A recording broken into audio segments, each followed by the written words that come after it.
Mr. President, welcome to Davos. Thank you very much. Thank you for agreeing to come on CNBC and Squawk Box. I appreciate it. I've known you a long time. You have known me a long time. And we've done many of these, but a little bit different position. A little bit different position. As a developer. A few more people around too. A couple of more people. The America First president comes to Davos, and you know, when you say Davos, you know what a lot of people think: globalists, elitists. What will you say when you address not just the globalists and the elitists, but everyone? When you address them, what will be your message? So when I decided to come to Davos, I didn't think in terms of elitists or globalists. I thought in terms of lots of people that want to invest lots of money, and they're all coming back to the United States. They're coming back to America. And I thought of it much more in those terms. After I said that I was going, there were massive stories about the elite and the globalists and the planes flying in and everything else. It's not about that. It's about coming to America, investing your money, creating jobs, companies coming in. We're setting records every week, every day. We're setting records. You see what's going on. Apple now with $350 billion. Most people thought they meant $350 million, which would build a nice plant. But I spoke with Tim Cook, and I was very honored by it. You remember in my campaign, I used to say, I won't consider this great unless Apple starts coming in and really investing big money, doing the plants. They're going to do a lot. You've moved a little. But so many companies are coming in. Yes, you've moved a little towards this. But I saw Macron saying that globalism doesn't solve problems. Suddenly, other countries are saying, you know, we need to take care of, you know, our own country to some extent. So it's almost like the differences between America First and Davos, I think there's plenty of room for you. There's a lot of room, and we love global, but we love home. We have to take care of our home. You know, we have the disadvantage of having spent, as of about a month ago, $7 trillion in the Middle East. $7 trillion. That's a big disadvantage. Mm-hmm. And we're still there. And I've beaten ISIS. We've done a good job, but it's such a shame. Let me tell you, such a sad. Let me tell you about the difference of Davos this year. We've done three-hour shows. We have about 8 guests per hour, so that's like 50 or 60 guests. Right. They are more optimistic this year, and there's global growth. Sure. But the one thing most are bringing up, and then I want to tell you about, if you didn't see the Jamie Dimon and the Lloyd Blankfein interview, I want to just tell you what they said about the potential for GDP growth, because those guys might know what they're talking about. But the tax plan has been brought up almost without exception in a positive way by not just the CEOs, but by leaders from other countries even. That maybe they need to look at tech. Maybe they need to invest in the United States now because it's a better environment for business. And that's why I'm here. To a large extent, that's why I'm here. I think that the tax plan has been even better than we thought. What did happen that nobody considered is that AT&T started, but they immediately followed. Same day. Hundreds of companies are giving thousands and thousands of dollars to their workers. And now you have almost 3 million workers that are receiving thousands of dollars. Nobody ever thought that was not like in the plan. Even Starbucks. Even Starbucks. Yeah. Yesterday, Disney and others. I mean, so Dimon said, by the way, the ones that aren't doing it, yeah, those employees are going like, how about us? Guess what? Right. They're going to be doing it too. Go ahead. JP Morgan CEO Jamie Dimon, I know you know him. Not only did he say he thought 3% was possible, he said we could get to 4% in 2018. Lloyd Blankfein. And I pressed him a little because I said that was not the outcome, the election, that you were, I think, hoping for. Now that you've seen what's happened to the stock market, up 40% since Election Day, how businesses are doing, confidence, are you happy with the outcome? And he said, he couldn't really say I'm happy with the outcome, but he did say, but nobody did. But he said, I don't think the stock market would be where it is. I don't think GDP would be where it is. Maybe the polarization would be less. But he had to concede that the benefits probably outweighed any of the downsides. That was Lloyd. That was Lloyd. And Jamie's become very positive. And Lloyd also said 3% is possible long term, which we haven't heard from all the economists. I think it'll be much higher than that. So I said, and let's see what happens, because as you know, we're getting a report very soon, so we're going to see what that is. But I just happened to ask what we were doing, because, you know, if you look at the real numbers, had I not won, had the Democrat won, I'm going to be nice, the Democrat, I say, won, I would consider their last quarter my first quarter because, I just got there. So let's say the first quarter of 17, you had a 1.2 GDP. Okay, 1.2. In the fourth quarter, which is the Obama quarter, you had a 1.8. Before that, you had a 2.8, a 2.2. You weren't doing very well, and it was the worst recovery, I guess, do they say ever or since the Great Depression? But it was the worst recovery. Okay. Now, in my first quarter, which I consider to be the second quarter, because I was there now long enough to have made an impact, and don't kid yourself, regulations are just as big as the tax cuts. Right. I've cut more regulations than any president in history, and I've been here for 1 year. You can take their term, whether it's 8 years or 16 years in one instance, but you can take anybody you want. In 1 year, we've cut more regulations. And by the way, there's going to be regulation, but they're good, solid, sane regulations. But in quarter two, we had 3.1. And in quarter three, as you know, we had 3.2. But in quarter one, which is the Obama quarter, really the last, I would say, Obama quarter, he had 1.2. We were going in the wrong direction. There was a hurricane. Had the Democrat won, the stock market is up almost 50% since my election. Had the Democrat won, I believe you would have been down 50%. That's the direction we were headed. And you know a lot of that? Regulation. It was staggering. You could not do anything. You couldn't build. I approved immediately the 2 pipelines. Right. Can we talk about the year? Jobs. So the year, Yes. all these things that you have pointed out.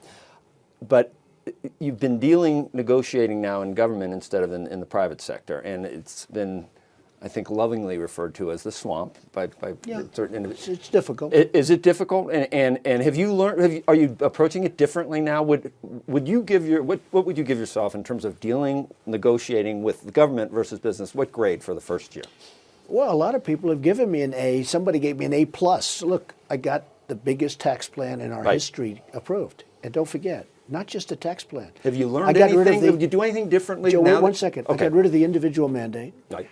The biggest part and the most unpopular thing in Obamacare, which really repeals Obamacare because it can't live without the mandate because that's where a lot of the money came. It was very unfair to people. And we did ANWR. ANWR, Ronald Reagan tried to do it 40 years ago. I mean, everybody's been trying to do ANWR, and I got ANWR done as part of that same bill. So on top of the biggest tax cuts, great reform, and the money is coming in. I mean, the money is pouring in. We probably take in $4 trillion from overseas that would never have been able to be here because of regulation. Can we talk trade real quickly while we're doing it? So we had solar panels, washing machines. I'm not sure where it goes from here. I'm not sure how China reacts, whether steel's whatever next. it is. They're grown-ups, and I think they understand that maybe we have some legitimate right. Are you going to stick with bilateral, or would you ever go back into multilateral? Would TPP would that ever be possible to look at that again? I like bilateral because if you have a problem, you terminate. When you're in with many countries, like with TPP, so you have 12 if we were in, you don't have that same. You don't have that same option. Right. But somebody asked me the other day, would I do TPP? Here's my answer. I'll give you a big story. I would do TPP if we made a much better deal than we had. We had a horrible deal. The deal was a horrible deal. NAFTA's a horrible deal. We're renegotiating it. I may terminate NAFTA. I may not. We'll see what happens. But NAFTA was and I went around and I tell stadiums full of people, so I'll terminate it or renegotiate. Are you opening up the door to reopening TPP? I'm only saying this. I would do TPP if we were able to make a substantially better deal. The deal was terrible. The way it was structured was terrible. If we did a substantially better deal, I would be open to TPP. That's interesting. Would you handicap? Are you surprised to hear me say that? I'm a little bit, yeah. I'm a little taken Don't be aback. surprised. No, but we have to make a better deal. I want to know. The deal was a bad deal. Like the Iran deal is a bad deal. Maybe These are NAFTA, bad maybe deals. not NAFTA. Can you give me any indication which way you're leaning? Because there's a lot of the CEOs that have been on here. They all seem to acknowledge that it's 30 years later, and there's a lot of changes that make a lot of sense, but to not abandon the deal. Hey, Joe, we have a trade deficit with Right. Mexico.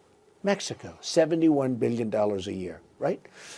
We have a trade deficit with Canada of a substantial amount of money. I have a number, but they keep arguing. They keep saying that, so I won't say it. I won't tell you it's $17 million, okay?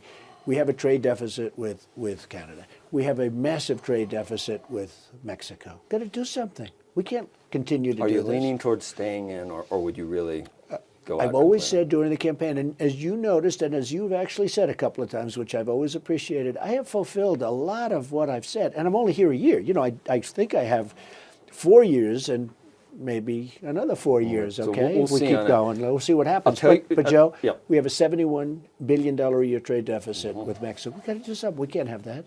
So will it be renegotiated? We're trying right now with Bob Lighthizer and the whole group. I think we have a good chance, but we'll see what happens.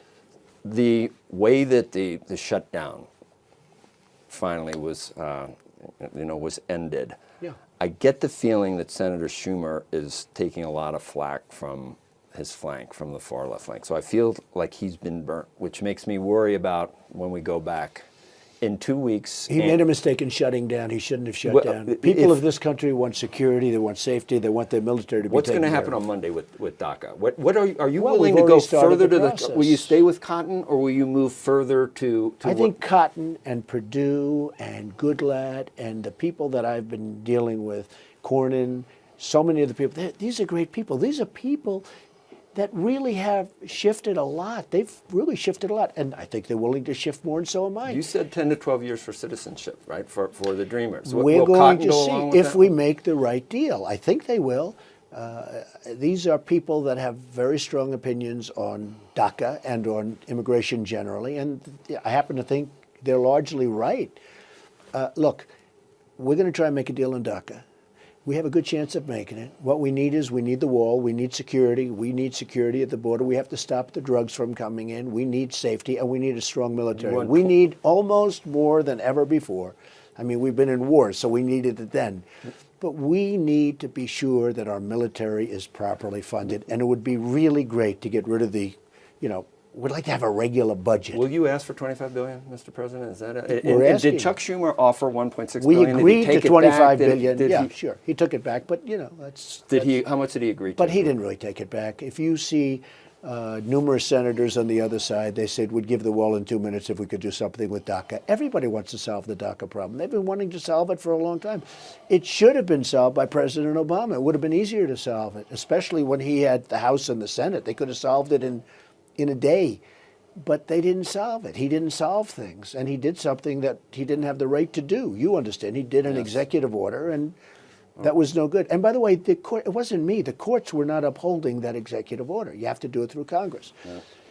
I want to solve the DACA problem. I will consider that a great achievement to solve the DACA problem. It's been out there for a long time. These are good people. These are people that should be able to stay in this country. We're going to solve the DACA problem. But we also want to solve a tremendous problem on the southern border, which is crime.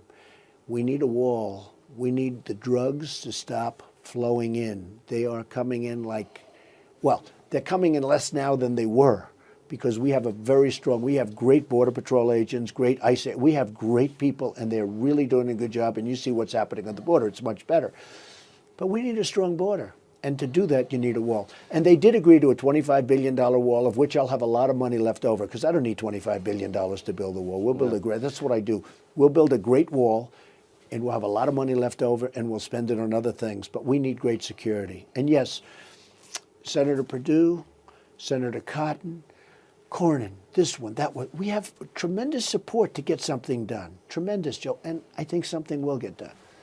I want to ask you a Davos question, just because we're here, and I don't know, I even get taken over by this. But whenever we're here, we talk about wealth disparity and income inequality, not just globally, but everywhere. Big problem. Big problem.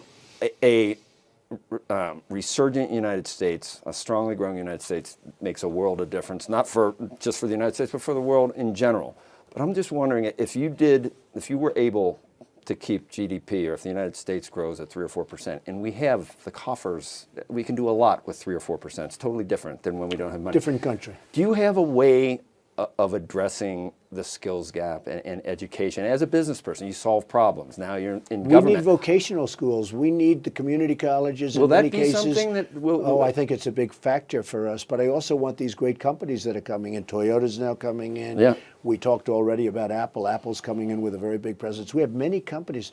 Chrysler's coming in, leaving Mexico and coming back to Michigan. I mean, how good is that? Right. When was the last time you heard that?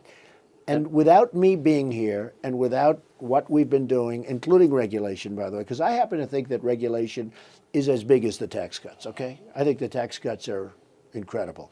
But I think the regulations, the cutting of regulations, because the businesses couldn't even, they couldn't do anything. They were totally bound. You'd have to get 16 different approvals from 15 different agencies. Right. Hey, Joe, it was impossible to do business. And I think you know that maybe better than anybody. The cutting of the regulations was every bit as important as what we did with the tax cuts. Right. But you put them both together, and we have a dynamic country again. I mean, everybody's talking. I just came out, and some really wonderful people said Davos has never been like this. This is like walking into the Academy Awards, except we have more photographers. The Journal this morning, lead editorial was that, and they gave a lot of credit to the Trump administration for where economic growth is right now. But then they said, why would a cabinet member bring up the idea of a weaker dollar when things are going so well? And I'm wondering whether you saw the Secretary of Mnuchin's comments yesterday. Do you agree with those? Were they taken out of context? Let me tell you, I think they were taken out of context because I read his exact statement. I'll tell you where I stand, which ultimately is very important. Number one, I don't like talking about it because, frankly, nobody should be talking about it. It should be what it is. It should also be based on the strength of the country. We are doing so well. Our country is becoming so economically strong again, and strong in other ways too, by the way, that the dollar is going to get stronger and stronger. And ultimately, I want to see a strong dollar. Right now it floats, but it's your great reserve currency. There can never be anything even close to it. There is nothing close to it. There never will be. But ultimately, the dollar, because our country is going to get so much stronger economically, if you look at what's happened to our country look, I've been talking about this with you for 25 years, trade. It started with Japan, morphed into China. Now it's China, Japan. It's everybody. And everybody has taken advantage of our country. They have ripped our country off. You look at what they do. I saw something on motorcycles today with a certain country. Why should I say? But they sell motorcycles into our country, no tax. We sell motorcycles into their country. Harley Davidson's the greatest, right? We sell them into their country, 100% tax. Not going to happen. The word reciprocal is the most important word with Donald Trump when it comes to what the subject that we talk about and the subject that CNBC covers so well, especially you, by the way, because I don't agree with all of you people, but that's okay. But reciprocal. I want reciprocal. If they're going to charge us 100% for a motorcycle, it should be 100% the other way too. And you know, when you mention a tax at the border, a 10% tax on the border for everything coming in, I'm a free trader, totally. I'm a fair trader. I'm all kinds of trader, but I want reciprocal because when China's charging us a fortune to send products in and making it impossible for the product to get there, and many other countries, by the way, not just China. China's the biggest. And then we charge them nothing to sell their stuff here. It's not fair. When you use the word reciprocal, everybody understands that. If they do it to you, you do it to them, and everybody understands it, Joe. And you're going to see a lot of that in my administration, and you're already seeing it. We're gonna have to end it there. Last question: will we have another shutdown? Will you move more to the center on immigration? I don't think the Democrats would shut it down again. You don't think they'll do it? No, because you look at every poll; it said they made a mistake. Where's the movement I don't going want to to say Schumer got badly beaten. Why should I do that? I'm negotiating with someone. I'm not going to say he got badly beaten, but you look at what happened. The people want security. They want DACA taken care of. Yeah. But more importantly, they want security. They want the border strong. They want to have a strong border. They don't want to have MS-13 coming into our cities. You know how many of these people were getting out? These are horrible, horrible human beings. And they came here as horrible human beings. And Joe, it sounds terrible. They don't shoot somebody. They cut them up into little pieces because it's more painful. I don't want them. We are taking them out by the thousands, by the thousands. We don't want them coming in, but we're going to take care of DACA. Nobody wants to take care of DACA more than myself and the Republican Party. And the Republican Party is unified at a level that Paul Ryan called me the other day. He said, I have to tell you, Mr. President, I've been here for a long time and I've been a part of the Republican Party and I've been watching it for a long time. For many decades, I've never seen the Republican Party unified like it is under your presidency. And that was Paul Ryan. And I thought that was a very nice statement. Very nice statement. And I think Mitch McConnell actually feels the same way. We want to do what's right, and we're going to do what's right, and we're going to solve the DACA problem. And I don't think the Democrats would want to pull another shutdown, but we'll get it solved. And if we need a little more time, we'll take a little more time. I want to get the problem solved correctly. All right. Thank you very much. Thank you very Thanks much. for sitting down It's been an with honor. us. We've Mr. known each President. other a long time. We have, and I appreciate it, and we're looking forward to the speech. It should thank be- you very I much. think a lot of people Thank are going to you. be watching. Well, good. I hope All right. so. Thank Thank you. you, Joe. Appreciate it. Hey there, thanks for checking out CNBC on YouTube. Be sure to subscribe to stay up to date on all of the day's biggest stories. You can also click on any of the videos around me to watch the latest from CNBC. Thanks for watching.